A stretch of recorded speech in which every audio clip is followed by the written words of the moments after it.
Hello dear students, আজ আমরা আলোচনা করব একটা গুরুত্বপূর্ণ রিক্রুটমেন্ট নোটিশ সংক্রান্ত বিষয়ে আজকে আলোচনা করা হবে। তাই ভিডিওটা শেষ পর্যন্ত দেখবে, চ্যানেলটা অবশ্যই সাবস্ক্রাইব করবে, পাশে থাকা বেল আইকন প্রেস করবে। রিক্রুটমেন্ট নোটিশ প্রকাশিত হয়েছে এক্ষেত্রে Union Public Service Commissions New Delhi পক্ষ থেকে। এক্ষেত্রে তোমাদের রিক্রুটমেন্ট প্রসিডিওর বা যেটা বলা হয়েছে সেটা কিন্তু এখানে লক্ষ্য করবে, আমি আন্ডারলাইন করে রেখেছি। এক্ষেত্রে তোমরা দেখতে পাবে যে যেটা বিষয়টা আমি তোমাদের বলবো, যে এখানে online applications are invited for direct recruitment by selections through website. এখানে অফিসিয়াল ওয়েবসাইটের কথা মেনশন করা রয়েছে।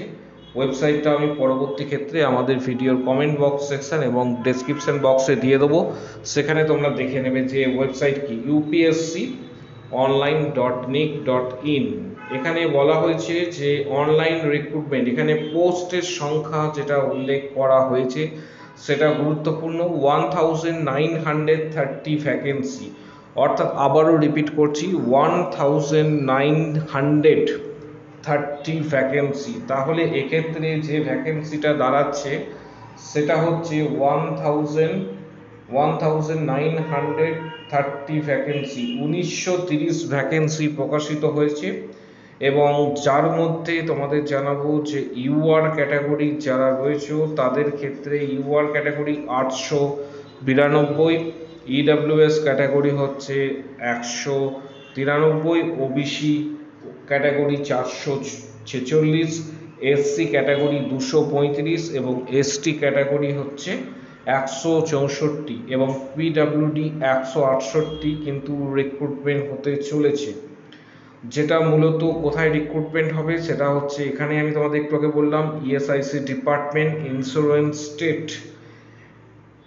Insurance employees state health insurance যে রয়েছে সেখানে কিন্তু এখানে এটা তোমাদের রিক্রুটমেন্ট হতে চলেছে। অর্থাৎ ইএসআইসি ডিপার্টমেন্টে under ministry of labour employment, অর্থাৎ employees state insurance corporations ministry of labour and employment recruitment হতে চলেছে। তোমাদের এই রিগার্ডিং কিন্তু একটা নোটিশ দেওয়া হয়েছে এবং কবে থেকে ফর্ম ফিল আপ করতে পারবে। প্রথমেই বলে রাখি, এই ধরনের রিক্রুটমেন্ট অ্যাপ্লাই করার ক্ষেত্রে যেটা বিগত বছরগুলিতে দেখেছি, অনেকেই জানতে চাইবে এরপরে যে এটাতে ডাব্লিউবিএনসি কি প্রয়োজন, না শুধুমাত্র যে কোনো নার্সিং কাউন্সিল থেকে পাস হলেই তুমি আবেদন করতে পারবে। প্রথমেই বলছি, একটা বিষয় তোমাদের ক্লিয়ার করে দিচ্ছি যে যে কোনো নার্সিং কাউন্সিল, যেহেতু এটা ইউনিয়ন পাবলিক সার্ভিস কমিশনের আন্ডারে রিক্রুটমেন্ট হচ্ছে, তাই যে কোনো নার্সিং কাউন্সিল থেকে তুমি পাস করলেই তুমি এই ক্ষেত্রে আবেদন করতে পারবে। এটাতে এমনটা নয় যে শুধুমাত্র ডাব্লিউবিএনসি থাকলেই তুমি আবেদন করতে পারবে। অর্থাৎ যে কোনো নার্সিং কাউন্সিল থেকে পাস হলেই আবেদন করতে পারবে। এবং যেখানে পোস্টের সংখ্যা অনেকটাই দেওয়া রয়েছে, অর্থাৎ তোমাদের একটু আগেই জানালাম যে 1930-এর কাছাকাছি কিন্তু ভ্যাকেন্সি রয়েছে, 1930টা ভ্যাকেন্সি অনেকটাই। এবং এদের স্কেল কি রয়েছে, কিভাবে আবেদন করতে পারবে, কত দিন পর্যন্ত আবেদন করা যাবে, সমস্ত বিষয়গুলি one by one step by step তোমাদের জানাবো। তাই ভিডিওটা একদম শেষ পর্যন্ত দেখবে। এখানে অনেক কিছু ইনফরমেশন শেয়ার করা হবে যেগুলি অন্য চ্যানেল থেকে তোমরা এই ধরনের ইনফরমেশন পাবে না। প্রথমেই বলে রাখছি একটা বিষয়, সেটা হচ্ছে যে আমি ওয়েস্ট বেঙ্গলের বাইরে রয়েছে এই মুহূর্তে, বাইরে থেকেই তাই ভিডিওটা করতে হচ্ছে, তাই একটু নয়েজের সৃষ্টি হবে। তোমরা আশা করি বুঝতে পারছো ভিডিওতে একটু নয়েজ রয়েছে। আমি বিশেষ কাজে ওয়েস্ট বেঙ্গলের বাইরে রয়েছি এবং এক্ষেত্রে তোমাদের একটু অ্যাডজাস্ট করে নিতে হবে। এবার নোটিফিকেশন অনুসারে কি বলা রয়েছে সেটাও তোমাদের জানাবো। প্রথমেই চলে আসছি, এখানে অনেক কিছু বিষয় বলা রয়েছে। মূল যে বিষয়গুলি যেগুলো আমি হাইলাইট করে রেখেছি এবং তোমরা যেটা দেখতে পাবে সেটা হচ্ছে পে স্কেল, যে লেভেলটা পে স্কেল লেভেল সেটা তোমাদের জানাবো। পে স্কেল লেভেল কিন্তু এখানে হচ্ছে 7, অর্থাৎ তোমাদের যে পে স্কেল লেভেল রয়েছে সেটা হচ্ছে 7 লেভেল। এরপরে এজ রেস্ট্রিকশনস একটা বিষয় রয়েছে যে কারা কারা আবেদন করতে পারবে, কারণ একটা নির্দিষ্ট এজ পর্যন্ত এটা আবেদন করা যাবে। তাহলে কতটা পর্যন্ত সেটাও তোমাদের জানাবো। যেমন মূলত তোমাদের যে বিষয়টা বলবো যে ইউআর ক্যাটাগরির এজ লিমিট 30, অর্থাৎ ইউআর ক্যাটাগরির ক্ষেত্রে যে এজ লিমিটের কথা বলা রয়েছে এটা হচ্ছে কিন্তু 30, এবং এটা ইউআর এবং ইডাব্লিউএস ক্যাটাগরির ক্ষেত্রে 33 এজ লিমিট করা হয়েছে। ওবিসিদের ক্ষেত্রে 35 ইয়ার্স এজ লিমিট করা হয়েছে এসসি এসটি যারা রয়েছে, এবং 40 ইয়ার্স এজ লিমিট করা হয়েছে যারা ফিজিক্যাল হ্যান্ডিক্যাপ পিডাব্লিউডি ক্যান্ডিডেট রয়েছে তাদের জন্য। এবার আবেদন কবে থেকে করা যাবে এবং ওয়েবসাইট কি ফলো করতে হবে এবং এক্সাম এখানে কতটা পরিমাণ হয়ে থাকে, অর্থাৎ এক্সামের ক্রাইটেরিয়া কি হয়ে থাকে, এই সমস্ত বিষয়গুলি তোমাদের জানাবো।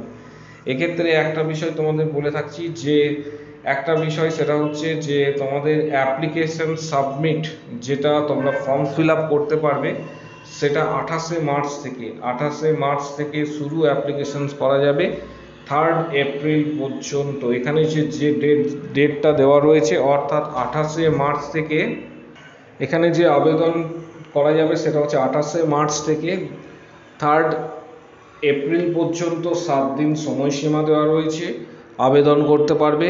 এবং আবেদন করার জন্য এটা অনলাইনেই করতে হবে। এক্ষেত্রে আবেদন করার পর সিলেকশনস তোমাদের কিভাবে হয়ে থাকে সেটাও তোমাদের জানাবো। আবেদন করার জন্য তোমাদের যে বিষয়গুলি আমি তোমাদের বলবো যে এখানে পে স্কেল সমস্ত কিছু আগে থেকেই আমি তোমাদের জানিয়ে রেখেছি। এবার যে বিষয়টা তোমাদের এখানে বলবো সেটা হচ্ছে গুরুত্বপূর্ণ, সেটা হচ্ছে ওয়েবসাইট কি রয়েছে, কোন ওয়েবসাইট থেকে। ওয়েবসাইটটা একটু দেখে নাও, upsconline.nic.in/upscotrp বা ডাইরেক্ট upsconline.nic.in থেকেও আবেদন করতে পারবে। আমি ওয়েবসাইটটা একটু হাইলাইট করে দিচ্ছি, এই ওয়েবসাইটটা অর্থাৎ www.upsconline.nic.in। তোমাদের সিলেকশনের জন্য একটা এক্সাম হবে, সেটা মূলত নার্সিংয়ের ওপর এবং জেনারেল কিছু কোশ্চেন্স থাকে। নার্সিং ছাড়াও জেনারেল কিছু কোশ্চেন্স থাকবে।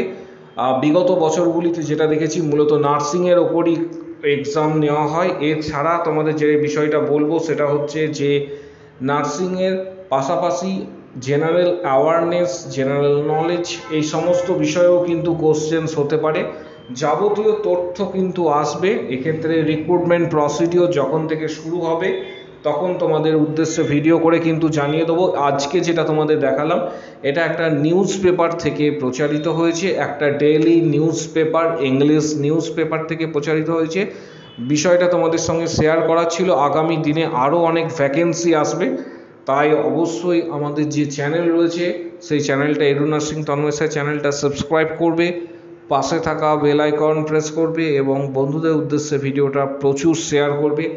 আগামী দিনে এই রকম তথ্য আরও অনেক আসতে চলেছে এবং যখন ইএসআইসি ডিপার্টমেন্টে রিক্রুটমেন্ট সংক্রান্ত নোটিশ প্রকাশিত হবে তখন তোমাদের উদ্দেশ্যে আবার আমি ভিডিও করে জানিয়ে দেবো যে রিক্রুটমেন্ট প্রক্রিয়া শুরু হয়েছে। 7 দিন মাত্র তোমরা সময় পাবে এই রিক্রুটমেন্টের জন্য, তাই আগামী দিনে আরও এই রিক্রুটমেন্ট সংক্রান্ত যাবতীয় তথ্য এর জন্য আমাদের চ্যানেলটা অবশ্যই সাবস্ক্রাইব রাখবে, পাশে থাকা বেল আইকন প্রেস করবে এবং বন্ধুদের উদ্দেশ্যে ভিডিওটা প্রচুর শেয়ার করবে এই রিক্রুটমেন্ট প্রসিডিওরের জন্য। যদি তোমরা চাও তাহলে একটা বিষয়, আমি আমাদের টেলিগ্রাম চ্যানেলে এই নোটিশটা দিয়ে দেবো, সেখান থেকে তোমরা এই নোটিশটা ডাউনলোড করতে পারবে এবং এই রিক্রুটমেন্ট সংক্রান্ত তথ্য পেয়ে যাবে। এখানে যেটা দেওয়া হয়েছে 1900, অর্থাৎ এক্ষেত্রে 30 সিট ভ্যাকেন্সি, 1930-এর কাছাকাছি ভ্যাকেন্সি কিন্তু রয়েছে। নিউজ পেপারে এটাই নতুনভাবে দেওয়া হয়েছে। আগামী দিনে যখন তোমাদের উদ্দেশ্যে ফর্ম ফিল আপ হবে তখন আমি ভিডিও করে অবশ্যই জানাবো। চ্যানেলটা সাবস্ক্রাইব রাখো, ভিডিওটা প্রচুর শেয়ার করবে প্রত্যেকের উদ্দেশ্যে। এবং আরেকটা বিষয় সেটা হচ্ছে যে আমাদের এই ভিডিওটায় অবশ্যই একটা লাইক দেবে। আজকের ভিডিও এই পর্যন্ত।